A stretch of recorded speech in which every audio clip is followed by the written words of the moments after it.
You ask Tiger to solve. This deals with linear equations with one unknown. The final result is a equals 5/3. Let's solve it step by step. Swap sides. Group all constants on the right side of the equation. Subtract 2/3 from both sides. Combine the fractions. Combine the numerators. Reduce the zero numerator. Simplify the arithmetic.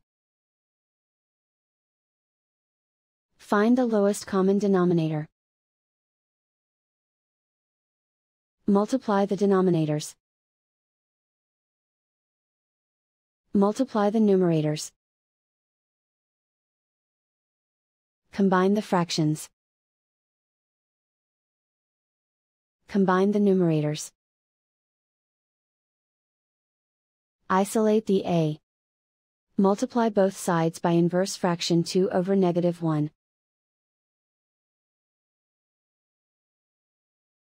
Group like terms. Multiply the coefficients.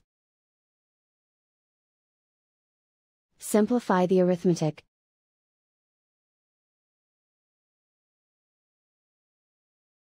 Multiply the fractions. Simplify the arithmetic. And so the final result is a equals 5/3.